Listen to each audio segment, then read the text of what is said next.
ನಮಸ್ತೆ. ತುಂಬ ದಿನಗಳ ಆದಮೇಲೆ ಈ ಒಂದು ವಿಡಿಯೋ ತೊಗೊಳ್ತಾ ಇದ್ದೀನಿ. Bindu is back and I will be continue with lots of informative videos about business and sarees. ಆಯಿತಾ? ಇವತ್ತಿನ ಒಂದು ವಿಡಿಯೋ ಟಾಪಿಕಲ್ಲಿ ಹೇಗೆ ಸೇಲ್ಸ್ ಪರ್ಸನ್ನ ಹೇಗೆ ಹೈಯರ್ ಮಾಡಬೇಕು, ಅವ್ರನ್ನ ಹೇಗೆ ಟ್ರೈನ್ ಮಾಡಬೇಕು, ಮತ್ತು ಅವ್ರಿಗೆ ಸ್ಯಾಲ್ರಿ ಹೇಗೆ ಸ್ಟಾರ್ಟ್ ಮಾಡಬೇಕು, ಮತ್ತು ಅವ್ರಿಗೆ ಹೇಗೆ ಬಿಹೇವಿಯರಲ್ ಹೇಳ್ಕೊಡ್ಬೇಕು. ಒಂದು ಸ್ಯಾರಿ ಸ್ಟೋರ್ ಓಪನ್ ಮಾಡಿದಾಗ ಸರ್ಟನ್ ಕ್ರೈಟೀರಿಯಾಸ್ ಇರುತ್ತೆ. ಇಲ್ಲ ಬಿಸ್ನೆಸ್ ನಾರ್ಮಲ್ ಒಂದು ಸ್ಮಾಲ್ ಶಾಪ್ ಇದ್ರೂ ಕೂಡ ಹೇಗೆ ಅವ್ರನ್ನ ಟ್ರೈನ್ ಮಾಡೋದು ಅಂತ ಎಲ್ಲ ಡೀಟೇಲಾಗಿ ಹೇಳ್ತೀನಿ. ವಿಡಿಯೋ ಕಂಪ್ಲೀಟಾಗಿ ನೋಡಿ, ಎಲ್ಲೂ ಸ್ಕಿಪ್ ಮಾಡೋಕ್ಕೆ ಹೋಗಬೇಡಿ. ಸೊ ನೀವೇನಾದರೂ ಒಂದು 100 ಸ್ಕ್ವೇರ್ ಫೀಟ್ ಒಂದು ಶಾಪ್ ಓಪನ್ ಮಾಡ್ತಾ ಇದ್ದೀರಾ, ಇಲ್ಲಾಂದರೆ 500 ಸ್ಕ್ವೇರ್ ಫೀಟ್, ಇಲ್ಲಾಂದರೆ ಇಟ್ಸ್ ಅ ಬಿಗ್ ಶೋರೂಮ್ ಆಗಲಿ, ಹೇಗೆ ಸೇಲ್ಸ್ ಪರ್ಸನನ್ನು ಹೈಯರ್ ಮಾಡ್ತಾರೆ ಅಂತ ಹೇಳ್ತೀನಿ. ಮೊದಲನೇದಾಗಿ ಅವರ ಎಜುಕೇಷನಲ್ ಕ್ವಾಲಿಫಿಕೇಷನ್ ನೋಡ್ತಾರೆ. ತುಂಬ ಚಿಕ್ಕ ಚಿಕ್ಕ ಅಂಗಡಿನಲ್ಲೆಲ್ಲ ಹೇಗಂತ ಹೇಳಿದ್ರೆ, ಒಂದು 10 ಸ್ಟ್ಯಾಂಡರ್ಡು, ಇಲ್ಲಾಂದರೆ ಒಂದು 8 ಸ್ಟ್ಯಾಂಡರ್ಡು, ಇಲ್ಲಾಂದರೆ PUC ಈ ಥರ ತೊಗೊಳ್ತಾರೆ. ದೊಡ್ಡ ದೊಡ್ಡ ಪ್ರಸಿದ್ಧ ಅಂಗಡಿ ಬ್ಯಾಂಗ್ಳೂರಲ್ಲಿ, ಇಲ್ಲಾಂದರೆ ಎಲ್ಲಾದರೂ ದೊಡ್ಡ ದೊಡ್ಡ ಅಂಗಡಿ ಇದ್ರೂ ಕೂಡ ಅವ್ರು ಹೇಗೆ ಹೈರ್ ಮಾಡ್ತಾರೆ ಅಂದರೆ, ಒಂದು ಥರ್ಡ್ ಪಾರ್ಟಿ ವೆಂಡರ್ ಅಂತ ಇರ್ತಾರೆ, ಅವ್ರಿಗೆ ಔಟ್ಸೋರ್ಸ್ ಮಾಡಿಬಿಡ್ತಾರೆ. ಔಟ್ಸೋರ್ಸ್ ಅಂತ ಹೇಳಿದ್ರೆ ಅವರು ಎಲ್ಲ ಪ್ಯಾಕೇಜಿಂಗ್ ಟೈಪ್ ಎಲ್ಲ ನೋಡಿ ಆಮೇಲೆ ಹೈರ್ ಮಾಡ್ತಾರೆ ಅವ್ರಿಗೆ. ಅಲ್ಲಿ ಏನಂತ ಹೇಳಿದ್ರೆ, ಒಂದು ಗ್ರ್ಯಾಜುಯೇಷನ್ ಆಗಿರ್ಬೋದು, ಇಲ್ಲಾಂದರೆ ಡಬಲ್ ಗ್ರ್ಯಾಜುಯೇಟ್ ಇರೋರನ್ನ ನೋಡ್ತಾರೆ. ಆಯಿತಾ? ಆಮೇಲೆ ಅವ್ರು ಸ್ವಲ್ಪ ಹೇಗಂತ ಹೇಳಿದ್ರೆ, ಅವ್ರು ಹೇಗೆ ಬಿಹೇವ್ ಮಾಡ್ತಾರೆ, ಹೌ ದೇ ರೆಪ್ರೆಸೆಂಟ್ ಎಲ್ಲನೂ ನೋಡ್ಕೊಂಡು ಒಂದು ಸೇಲ್ಸ್ ಪರ್ಸನ್ನ ಹೈಯರ್ ಮಾಡ್ತಾರೆ. ಅದು ಥರ್ಡ್ ಪಾರ್ಟಿ ಆಗಿರುತ್ತೆ. ನೀವೇನಾದರೂ ಸ್ವಂತ ಬಿಸ್ನೆಸ್ ಸ್ಟಾರ್ಟ್ ಮಾಡಬೇಕಾದ್ರೆ, ನೀವು ಒಂದು ಸೇಲ್ಸ್ ಪರ್ಸನ್ನ ಹೈಯರ್ ಮಾಡಬೇಕಾದ್ರೆ ಏನು ಮಾಡಬೇಕು, ಪ್ರೀಸ್ ರಿಕ್ವಿಸಿಟ್, ಅವ್ರನ್ನ ಹೇಗೆ ಹೈಯರ್ ಮಾಡಬೇಕು ಅಂತ ಈ ವಿಡಿಯೋ. ಸೊ ಸೇಲ್ಸ್ ಪರ್ಸನ್ ತೊಗೋಬೇಕಂತ ಹೇಳಿದ್ರೆ ಫಸ್ಟು ಅವ್ರ ಎಜುಕೇಷನ್ ಕ್ವಾಲಿಫಿಕೇಷನ್ ನೋಡ್ಕೊಳ್ಳಿ. ಏನಕ್ಕಂತ ಹೇಳಿದ್ರೆ, ಎಜುಕೇಷ್ನಲ್ ನಾಲೆಡ್ಜ್ ಇದ್ದರೆ, ಫಾರ್ ಎಕ್ಸಾಂಪಲ್ ಸೆಕೆಂಡ್ PUC, ಇಲ್ಲಾಂದರೆ ಬೇಸಿಕ್ ಕ್ವಾಲಿಫಿಕೇಷನ್ ನಾನು ಹೇಳ್ತೀನಿ, ಇಲ್ಲಾಂದರೆ ಡಿಗ್ರಿ, ಇಲ್ಲಾಂದರೆ ಪೋಸ್ಟ್ ಗ್ರ್ಯಾಜುಯೇಟ್ ಅವ್ರನ್ನ ತೊಗೊಂಡ್ರೆ ಏನಾಗುತ್ತೆ ಅಂತ ಹೇಳಿದ್ರೆ, ಅವರು ಒಂದು ಎಜುಕೇಷ್ನಲಿ ಲಿಟಲ್ ಬಿಟ್ ಸ್ಟ್ರಾಂಗ್ ಆಗಿರ್ತಾರೆ, ಮತ್ತು ನೀವು ಏನು ಹೇಳಿದ್ರು ಕೂಡ ಅರ್ಥ ಮಾಡ್ಕೊಳ್ಳೋಕ್ಕೆ ಕೆಪಾಸಿಟಿ ಇರುತ್ತೆ ಅಷ್ಟೇ. ಆಯಿತಾ? ಅವ್ರನ್ನ ಹೈಯರ್ ಮಾಡಾದ್ಮೇಲೆ ಏನು ಮಾಡಬೇಕಂದ್ರೆ, ಫಸ್ಟು ಅಂಗಡಿನಲ್ಲಿ ಸ್ಟೋರಲ್ಲಿ ನೀವು ಸೇಲ್ಸ್ ಮಾಡೋಕ್ಕೆ ಬಿಡಕ್ಕೆ ಹೋಗಬೇಡಿ. ಏನಕ್ಕಂತ ಹೇಳ್ತಾ ಇದ್ದೀನಿ ಅಂತ ಹೇಳಿದ್ರೆ, ಫಸ್ಟು ಹೈಯರ್ ಮಾಡಿದಾಗ ಅವ್ರನ್ನ ಟ್ರೈನಿಂಗ್ ಕೊಡಬೇಕಾಗತ್ತೆ. ಹೇಗೆ ಟ್ರೈನಿಂಗ್ ಕೊಡಬೇಕಾಗತ್ತೆ? ಒಂದು ಕ್ಲೈಂಟ್ ಹತ್ರ ಹೇಗೆ ಬಿಹೇವ್ ಮಾಡಬೇಕು, ಮತ್ತು ಹೇಗೆ ಪ್ರಾಡಕ್ಟ್ ನಾಲೆಡ್ಜ್ ತಿಳ್ಕೊಬೇಕು ಅವರು. ಫಾರ್ ಎಕ್ಸಾಂಪಲ್, ಯಾವುದೋ ಒಂದು ಸೀರೆ ಅಂಗಡಿ ಇದೆ, ಇವಾಗ ನೀವು ಹೈಯರ್ ಮಾಡ್ತಾ ಇದ್ದೀರಾ. ಸೀರೆ ಅಂಗಡಿ ಇದ್ದಾಗ ಏನಾಗುತ್ತೆ ಅಂತ ಹೇಳಿದ್ರೆ, ನೀವು ಹೈಯರ್ ಮಾಡ್ಕೊಂಬಿಟ್ಟಿರ್ತೀರ, ಕ್ಲೈಂಟ್ನ ಫೇಸ್ ಮಾಡೋಕ್ಕೆ ಅವ್ರಿಗೆ ಕೆಪಾಸಿಟಿನೇ ಇರಲ್ಲ, ಅಂಥವ್ರನ್ನ ಹೈಯರ್ ಮಾಡ್ತೀರಾ. ಮತ್ತೇನಂತ ಹೇಳಿದ್ರೆ, ನೀವು ಹೈಯರ್ ಮಾಡ್ಬೇಕಾದ್ರೆ ನೀವು ಒಂದು ಸೇಲ್ಸ್ ಪರ್ಸನ್ಗೆ ಟಾರ್ಗೆಟ್ ಕೊಟ್ಬಿಡ್ತೀರಾ, ಇವತ್ತು ಒಂದು 10 ಸೀರೆ ಮಾರಬೇಕು, ಮತ್ತು ಈ ತಿಂಗಳಲ್ಲಿ ಇಷ್ಟು ಮಾಡಿದ್ರೆ ಇಷ್ಟು ಇನ್ಸೆಂಟಿವ್ ಅಂತ ಕೊಟ್ಬಿಡ್ತೀರಾ. ಯಾವಾಗ ಇನ್ಸೆಂಟಿವ್ ಎಲ್ಲ ಇದು ಮಾಡ್ತೀರಾ, ಅವ್ರಿಗೆ ವರ್ಕ್ ಪ್ರೆಷರ್ ಬೀಳಕ್ಕೆ ಸ್ಟಾರ್ಟ್ ಆಗುತ್ತೆ. ಸೊ ಅವ್ರಿಗೆ they are not yet qualified to in ಸ್ಟೋರಲ್ಲಿ ಸೇಲ್ ಮಾಡೋಕ್ಕೆ. ಆಯಿತಾ?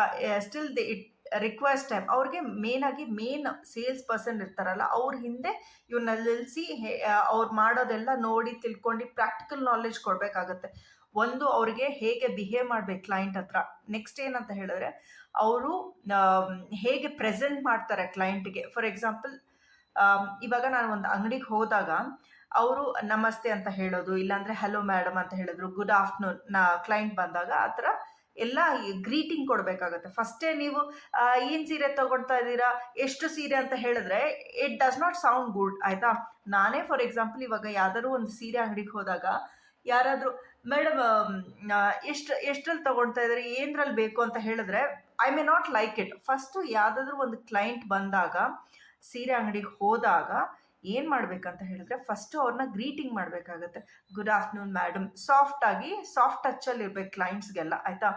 Good afternoon madam, what are you looking ಅಂತ ಈ ಥರ. ಮೇಡಮ್ ನಿಮ್ಗೆ ಏನು ಬೇಕಾಗಿದೆ, ಯಾವ್ದ್ರಲ್ಲಿ ನೋಡ್ತೀರಾ ಅಂತ ಲೋ ವಾಲ್ಯೂಮಲ್ಲಿ ಅವ್ರು ಮಾತಾಡಬೇಕಾಗತ್ತೆ. ಇವಾಗ ಮೇಡಮ್, ಇದು ಒಂದು ಎಕ್ಸಾಂಪಲ್ ಕೊಡ್ತೀನಿ. ಮೇಡಮ್ ನೀವು ಯಾವ ಥರ ಸೀರೆ ತೊಗೋಬೇಕು, ಇಲ್ಲ ನಿಮ್ಗೆ ಯಾವ ಥರ ಬೇಕು ಅಂತ ಹೇಳಿದ್ರೆ it does not sound good. ನನಗೆ ಸೌಂಡ್ ಗುಡ್ ಇಲ್ಲ ಅಂತ ಹೇಳಿದ್ರೆ ಬೇರೆಯವ್ರಿಗೆ ಹೇಗೆ ಇದಾಗುತ್ತೆ. ಸೊ ಅದಕ್ಕೆ ಒಂದು ಸೇಲ್ಸ್ ಪರ್ಸನ್ ತೊಗೊಂಡಾಗ ಫಸ್ಟು ಏನಂತ ಹೇಳಿದ್ರೆ, ಅವ್ರಿಗೆ ಗ್ರೀಟಿಂಗ್ ಕೊಡೋದು. ಫಸ್ಟು ಯಾವ್ದಾದ್ರು ಕ್ಲೈಂಟ್ ಬಂದರೆ ಗ್ರೀಟಿಂಗ್ ಕೊಡಬೇಕು. ಹಲೋ ಮೇಡಮ್, ಏನು ನೋಡ್ತಾ ಇದ್ದೀರಾ ಇವತ್ತು ಅಂತ ಕೇಳಿ ಸಾಫ್ಟಾಗಿ ಅವ್ರನ್ನ ಮಾತಾಡಬೇಕಾಗತ್ತೆ. ಸೊ ಯಾವಾಗ ಮಾತಾಡ್ತೀರಾ ಅವ್ರಿಗೆ ಏನು ಬೇಕು ಅಂತ ಗೊತ್ತಾಗುತ್ತೆ. ನೆಕ್ಸ್ಟ್ ಏನಂತ ಹೇಳಿದ್ರೆ, ಸೇಲ್ಸ್ ಪರ್ಸನ್ ಮುಖ್ಯ ಇಂಪಾರ್ಟೆಂಟ್ ಏನಂತ ಹೇಳಿದ್ರೆ, ಯಾವುದೇ ಒಂದು ಚಿಕ್ಕ ಅಂಗಡಿ ದೊಡ್ಡ ಅಂಗಡಿ ಆಗಲಿ, ಚಿಕ್ಕಪೇಟೆನಲ್ಲಾಗಲಿ ಇಲ್ಲಾಂದರೆ ದೊಡ್ಡ ಪ್ರಸಿದ್ಧ ಸ್ಟೋರ್ಸಲ್ಲಾಗಲಿ ಫಸ್ಟ್ ಏನು ಮಾಡ್ತಾರೆ ಅಂತ ಹೇಳಿದ್ರೆ ಯೂನಿಫಾರ್ಮ್ ಕೊಡ್ತಾರೆ. ಏನಕ್ಕೆ ಯೂನಿಫಾರ್ಮ್ ಕೊಡ್ತಾರೆ ಅಂತ ಹೇಳಿದ್ರೆ ಸೇಲ್ಸ್ ಪರ್ಸನ್ ಏನಂತ ಹೇಳಿದ್ರೆ ಅಂಗಡಿನ ರೆಪ್ರೆಸೆಂಟ್ ಮಾಡ್ತಾರೆ ಆಯಿತಾ. ಅವ್ರನ್ನ ಮಾತ್ರ ಅಲ್ಲ, ಫಾರ್ ಎಕ್ಸಾಂಪಲ್ ಕೆಲವರಿಗೆ they can afford to buy a silk sari and come to a store ಆಯಿತಾ. ಕೆಲವ್ರಿಗೆ ಸಿಲ್ಕ್ ಸ್ಯಾರಿ ತೊಗೊಳಕ್ಕೆ ಶಕ್ತಿ ಇರಲ್ಲ, ಅಂಥವ್ರನ್ನ ಸೇಲ್ಸ್ ಪರ್ಸನ್ ತೊಗೊಂಡ್ರೆ it does not sound good. ಮತ್ತು sales person is directly is involve to the store. ಅವಾಗ ಇನ್ವಾಲ್ವ್ ಆದಾಗ ಏನಾಗುತ್ತೆ ಅಂದರೆ ಅವರು ಕ್ಲೀನಾಗಿ ಡ್ರೆಸ್ ಆಗಬೇಕಾಗುತ್ತೆ, ಕ್ಲೀನಾಗಿ ಹೇರ್ ಹಾಕೋಬೇಕಾಗುತ್ತೆ, ಇಲ್ಲ ಲಿಪ್ಸ್ಟಿಕ್ಕು ಇಲ್ಲಾಂದ್ರೆ ಮೇಕಪ್ಪು ಏನೇನೋ ಇರುತ್ತಲ್ವ. ಸೊ ಅದೆಲ್ಲ ಕ್ಲೀನಾಗಿ ಅವರು ರೆಪ್ರೆಸೆಂಟ್ ಮಾಡಬೇಕು. ಅಂಗಡಿನೇ ಅವ್ರ ಕೈಲಿ ರೆಪ್ರೆಸೆಂಟ್ ಮಾಡಿಸ್ತಾ ಇರ್ತೀರ. ಎಷ್ಟು ಇಂಪಾರ್ಟೆಂಟ್ ಸೇಲ್ಸ್ ಪರ್ಸನ್.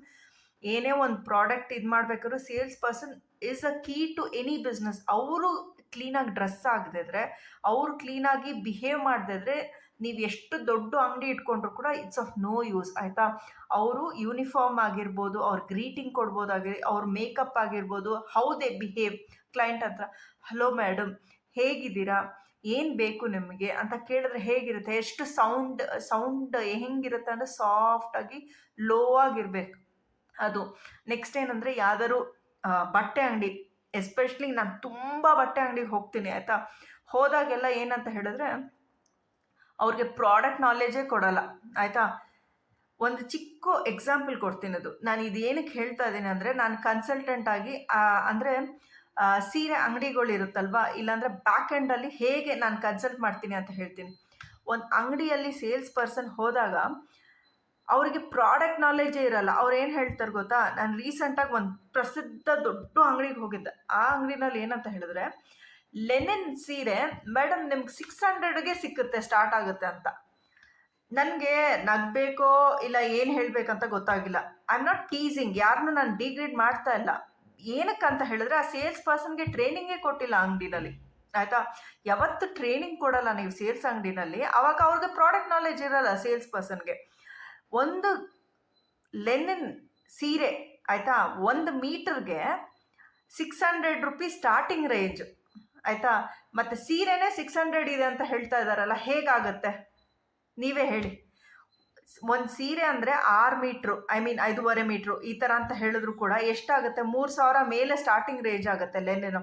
600ಗೆ ಲೆನಿನ್ ಸೀರೆ ಸಿಗ್ತಾ ಇದೆ ಅಂತ ಹೇಳ್ತಾರೆ, ಅದು ಪ್ಯೂರ್ ಅಂತ ಹೇಳ್ತಾ ಇದ್ದಾರೆ.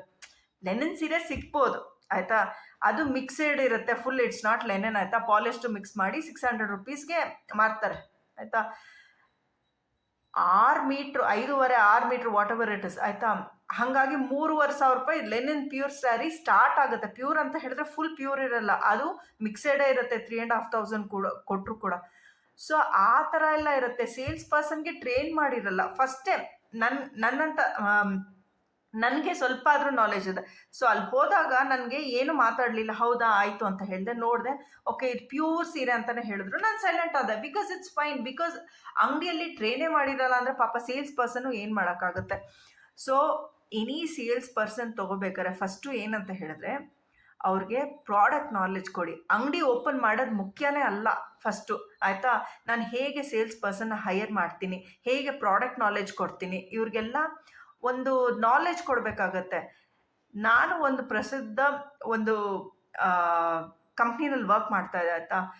ಆ ಕಂಪ್ನಿನಲ್ಲಿ ಎಂಟ್ರಿ ಆಗಬೇಕಂತ ಹೇಳಿದ್ರೆ 1.5 ತಿಂಗಳು ಟ್ರೈನಿಂಗ್ ಕೊಡ್ತಾರೆ ಆಯಿತಾ. ಒಂದು ಪ್ರಾಸೆಸ್ಸಲ್ಲಿ ಹೋಗಬೇಕಂದ್ರೆ ಫ್ಲೋರ್ಗೆ ಆಯಿತಾ, ಅಲ್ಲಿ ಹೋಗಿ ಎಂಟ್ರಿ ಆಗಬೇಕಂದ್ರೆ 1.5 ತಿಂಗಳು ಟ್ರೈನಿಂಗ್ ಕೊಡ್ತಾರೆ. ಅಲ್ಲಿ ಟ್ರೈನಿಂಗಲ್ಲಿ 4 ಸಲ ಏನಂತ ಹೇಳಿದ್ರೆ ಟೆಸ್ಟ್ ಕೊಡ್ತಾರೆ. ಅದೆಲ್ಲ ಪಾಸ್ ಆದರೆ ಮಾತ್ರ ನಾವು ಅಲ್ಲಿ ಹೋಗಿ ಕೂತ್ಕೊಂಡು ಕೆಲಸ ಮಾಡ್ಬೋದು. ಆ ಥರ ಎಲ್ಲ ಇರುತ್ತೆ. ಇವತ್ತು ಓಪನ್ ಮಾಡ್ತೀರಾ, ಜನಕ್ಕೆ ಏನಂತ ಹೇಳಿದ್ರೆ ಇವತ್ತು ಓಪನ್ ಮಾಡ್ತೀನಿ, ಅಂಗಡಿ ಓಪನ್ ಮಾಡಿದೆ ಮುಗೀತು, ಒಂದಿಬ್ಬರು ಸೇಲ್ಸ್ ಪರ್ಸನ್ನ ತೊಗೊಂಡೆ ಆಯಿತು, ಅವ್ರಿಗೆ ಫ್ಲೋರಲ್ಲಿ ಹಾಕ್ಬಿಡ್ತಾರೆ, ಸೇಲ್ ಮಾಡಿ ಅಂತ ಪ್ರೆಷರ್ ಕೊಡೋಕ್ಕೆ ಸ್ಟಾರ್ಟ್ ಮಾಡ್ತಾರೆ ಸೇಲ್ಸ್ ಪರ್ಸನ್. ಯಾವಾಗ ಒಂದು ಅಂಗಡಿ ಓಪನ್ ಮಾಡೋ ಓನರು ಯಾವತ್ತು ಈ ಥರ ಮಾಡ್ತಾರೆ, ದೊಡ್ಡ ಮಿಸ್ಟೇಕ್ ಆಗುತ್ತೆ. ನೆಕ್ಸ್ಟ್ ಏನಂತ ಹೇಳಿದ್ರೆ ಸೇಲೇ ಆಗಲ್ಲ ಸ್ಯಾರಿ ಅಂತ ಹೇಳ್ತಾರೆ. ಇಲ್ಲ ಬಟ್ಟೆ ವ್ಯಾಪಾರನೇ ಆಗ್ತಾ ಇಲ್ಲ. ಏನಕ್ಕೆ ಆಗ್ತಾ ಇಲ್ಲ? ನೀವು ಟ್ರೈನಿಂಗ್ ಕೊಟ್ಟಿಲ್ಲ, ನೀವು ಹೇಗೆ ಬಿಹೇವ್ ಮಾಡೋಕ್ಕೆ ಸೇಲ್ಸ್ ಪರ್ಸನ್ನ ಕೊಟ್ಟಿಲ್ಲ, ನೀವು ಅವ್ರಿಗೆ ಪ್ರಾಡಕ್ಟ್ ನಾಲೆಜ್ ಕೊಟ್ಟಿಲ್ಲ, ಹೇಗೆ ಕ್ಲೈಂಟ್ ಬಂದರೆ ಹೇಗೆ ಬಿಹೇವ್ ಮಾಡೋದು ಅಂತ ಹೇಳ್ಕೊಟ್ಟಿಲ್ಲ ನೀವು. ಇದೆಲ್ಲ ತುಂಬ ಇಂಪಾರ್ಟೆಂಟ್. ಸೀರೆ ಇಲ್ಲಾಂದರೆ ಯಾವುದೇ ಬಟ್ಟೆ ಅಂಗಡಿ ಓಪನ್ ಮಾಡೋದು ಮುಖ್ಯ ಅಲ್ಲ.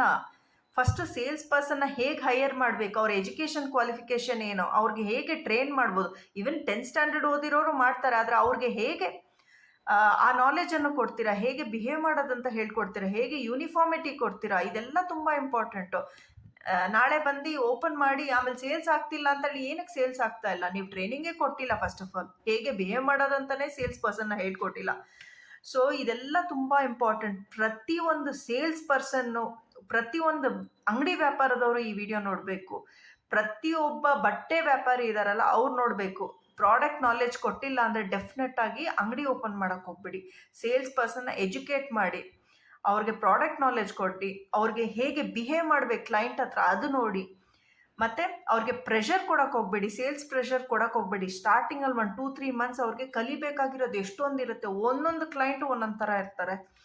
ಸೊ ಒಂದು ಕ್ಲೈಂಟ್ ಈ ಸೀರೆ ಎಲ್ಲ ಬೇಡ ಬೇರೆ ಕೊಡಿ ಅಂತ ಹೇಳ್ತಾರೆ, ಮತ್ತು ಈ ಕಲರ್ ಎಲ್ಲ ಬೇಡ ಇದೆ ಇನ್ನೊಂದು ಕೊಡಿ ಅಂತ ಹೇಳ್ತಾರೆ. ಅವ್ರಿಗೆ ಒಂದು ಪ್ರೆಷರ್ ಬಿಲ್ಡ್ ಆಗೋಕ್ಕೆ ಸ್ಟಾರ್ಟ್ ಆಗುತ್ತೆ.